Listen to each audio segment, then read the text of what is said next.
ప్రభువైన యేసుక్రీస్తు పేరట మీ అందరికీ శుభాభివందనములు తెలియజేసుకుంటున్నాను. జీసస్ న్యూ క్రియేషన్ మినిస్ట్రీస్ ద్వారా ఈ రీతిగా అనుదిన ఆహారమును మీతో పంచుకోవడానికి దేవుడిస్తున్నటువంటి కృపను బట్టి దేవుని నామానికి మహిమ కలుగునుగాక. వాక్య ధ్యానంలోనికి మనం వెళ్దాము. ద్వితీయోపదేశ కాండము 3వ అధ్యాయము 25వ వచనం.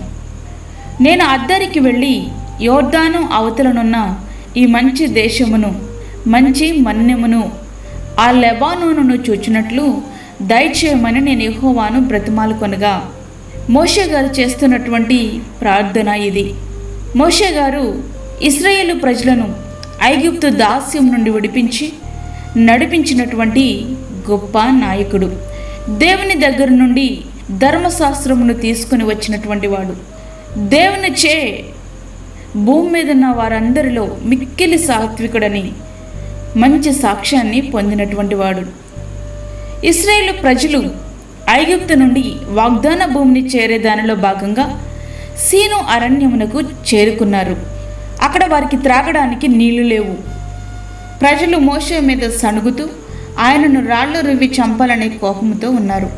అట్లాంటి పరిస్థితుల్లో దేవునిని ప్రార్థించినప్పుడు నీవు బండతో మాట్లాడమని దేవుడు చెప్తే మోషే గారు మిక్కిలి సాత్వికుడైనప్పటికీ వారు ప్రవర్తించిన తీరుకు, ద్రోహులారా, మేము ఈ బండ నుండి మీకు నీళ్లు రప్పింపవలనా అంటూ బండను కొట్టారు. దేవుడు బండతో మాట్లాడు అంటే బండను కొట్టారు. అయినప్పటికీ నీళ్ళొచ్చాయి. ఆ బండ క్రీస్తే. అట్లాంటి సందర్భాలలో యెహోవా మోషే అహరోనులతో, మీరు ఇశ్రాయేలుల కన్నుల ఎదుట నా పరిశుద్ధతను సన్మానించినట్లు నన్ను నమ్ముకొనకపోతిరి గనుక ఈ సమాజమును నేను వారికి ఇచ్చిన దేశంలోనికి మీరు తోడుకొని పోరని చెప్పాను. సంఖ్యాకాండము 20వ అధ్యాయము 12వ వచనం. దేవుడు చెప్తున్నటువంటి మాట ఏమిటంటే, నీవు నన్ను సన్మానించలేదు కాబట్టి వాగ్దాన భూమిలో నువ్వు అడుగు పెట్టవు. వారి యొక్క ప్రయాణం కొనసాగింది. వాగ్దాన భూమి కనుచూపు మేరల్లోనే ఉంది. అట్లాంటి పరిస్థితుల్లో మోషే గారు నేను అద్దరికి వెళ్ళి యోర్దాను అవతలనున్న ఈ మంచి దేశమును మంచి మన్యమును ఆ లెబానోనును చూచినట్లు దయచేయమని దేవుని బ్రతిమాలుతున్నారు.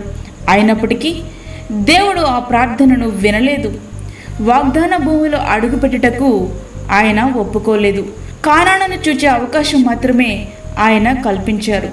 నీవు ఈ యోర్దానును దాటకూడదు కానీ నీవు పిస్గా కొండ ఎక్కి కన్నులెత్తి పడమటి వైపును, ఉత్తరం వైపును, దక్షిణం వైపును, తూర్పు వైపును తేరి చూడుము. ద్వితీయోపదేశకాండము 3వ అధ్యాయము 27వ వచనం. మోషే గారు దేవుని బ్రతిమలాడినా దేవుడు ఎందుకు ఒప్పుకోలేదంటారు? ఒక్కసారి ఆలోచించండి. ఎందుకు అంటే అది ఇశ్రాయేలులు మేలుకోరే. మోషే గారు వృద్ధుడైపోయినారు. ఇక సైన్యాన్ని నడిపించి కానాను స్వాధీనము చేసుకునే సామర్థ్యం ఆయనకు లేదు. నేను 120 ఏండ్ల వాడనై ఉన్నాను. ఇక మీదట నేను వచ్చుచూ పోవచ్చు ఉండలేను. యెహోవా ఈ యోర్దాను దాటకూడదని నాతో సెలవిచ్చాను. ద్వితీయోపదేశకాండం 31వ అధ్యాయము 1-2 వచనములు. ఇశ్రాయేలులో మేలు కోరి మోషే గారి ప్రార్థన దేవుడు అంగీకరించలేనిది మరొక కారణమనే విషయం మనకి ఇక్కడ స్పష్టమవుతుంది. ప్రియ సహోదరుడా, ప్రియ విశ్వాసి, కొన్ని సందర్భాలలో నీ ప్రార్థనకు సమాధానం రాకుంటే దానిలో సహితం ఒక మేలు దాగి ఉందని నీవు గ్రహించాలి. ఆయన చిత్తానికి అప్పచెప్పి ప్రార్థించడం మన యొక్క జీవితాలకు ఆశీర్వాదకరం. మోషే గారు కానానులో ప్రవేశించలేదని ఆయనకు పరలోక ప్రవేశం లేదని తలంచకూడదు.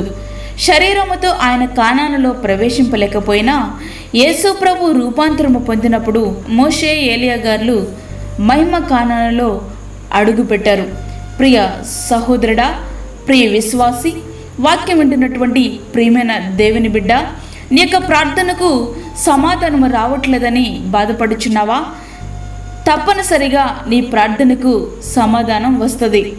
అది ఎప్పుడు అని ఆలోచిస్తున్నావు కదూ? అది దేవుని చిత్తంలో ప్రతిదీ నీకు అనుకూలంగా జరిగిద్ది. ఆయనను ప్రేమించే వారికి సమస్తమును సమకూడి జరుగుతాయి. కాబట్టి దేనికి నువ్వు దిగులు చెందాల్సిన అవసరమే లేదు. నీ యొక్క ప్రార్థనకు జవాబుగా ఆయన యొక్క మేలు దాచి ఉంచారని నీవు గ్రహించగలగాలి. అప్పుడు మాత్రమే ఈ శ్వాసయాత్రలో ధైర్యంగా మనం ముందుకి కొనసాగలం. అటు రీతిగా దేవుడు మన జీవితాలను సిద్ధపరచునుగాక. ఆమేన్. వాక్యం విన్నటువంటి ప్రియమైన దేవుని బిడ్డలారా, ప్రార్థనలో ఏకీభవించండి. పరిశుద్ధుడైన తండ్రి, ప్రేమగల యేసు ప్రభువా, మరి యొక్క దినం మా జీవితంలో మీరు అనుగ్రహించారు, నీకు వందనాలు. ఈ దినమంతా మాకు తోడుగుండండి. ప్రతి విధమైన శోధన, కీడు, ప్రమాదముల నుంచి మమ్మల్ని మీరు తప్పించండి. వాక్యం వింటున్నటువంటి ప్రతి ఒక్కరు కూడా ప్రార్థనకు జవాబు రావట్లేదనే నిరుత్సాహంతో కాకుండా నీవు దాచి ఉంచినటువంటి మేలు వైపు వీరు చూడడానికి సహాయం చేయండి. మోషే గారు కానానులో ప్రవేశింపలేకపోయినప్పటికీ ప్రభువా, కానానును చూచే అవకాశమును ఆయనకి మీరు అనుగ్రహించారు. అదేవిధంగా మా ప్రార్థనకు ఆన్సర్ రావట్లేదని దిగులు చెందకుండా నీ వైపు చూసే కనుదృష్టి ప్రతి ఒక్క బిడ్డకు మీరు అనుగ్రహించండి. అలాగే తండ్రి, బలహీనులను బలపరచండి, రోగులను స్వస్థపరచండి, చంటి బిడ్డలను, వృద్ధులను, గర్భిణీ స్త్రీలను జ్ఞాపకం చేసుకునండి ప్రభువా. వారికి కావలసిన నీ భద్రతను అనుగ్రహించండి. గర్భఫలము లేని బిడ్డలకు గర్భఫలము దయచేయండి. ఉద్యోగాల కొరకు ఎదురు చూస్తున్నటువంటి నీ బిడ్డలకు ఉద్యోగాలు దయచేయండి ప్రభువా. వారి కుటుంబాలలో నీ దీవెన, నీ యొక్క ఆశీర్వాదము చూచినట్లుగా సహాయము చేయండి. అదే రీతిగా ఈ ప్రార్థనలో ఏకీభవిస్తున్న ప్రతి ఒక్క బిడ్డను మీరు దర్శించండి. వారి తలంపుల్లో, నీ చిత్తంలో ప్రతి ఒక్క అవసరతను మీరు తీర్చండి. దూరదేశంలో ఉండి వాక్యం వింటున్నటువంటి నీ బిడ్డలకు తగినటువంటి ఆదరణను, పనిచేయటకు శక్తిని మీరు దయచేయండి తండ్రి. నీకు వందనాలు ప్రభువా. ఈ సమయంలో నీ సన్నిధిని మీరు మాతో ఉంచి నీ కృప అనుక్షణం మాకు ఉంచుతారని నమ్ముచు, మాకు కాదు యెహోవా, మాకు కాదు, సమస్త మహిమ ప్రభావం మీకే ఆరోపించుకుంటూ యేసు పరిశుద్ధ నామమున అడిగి వేడుకుంటున్నాము తండ్రి. ఆమేన్.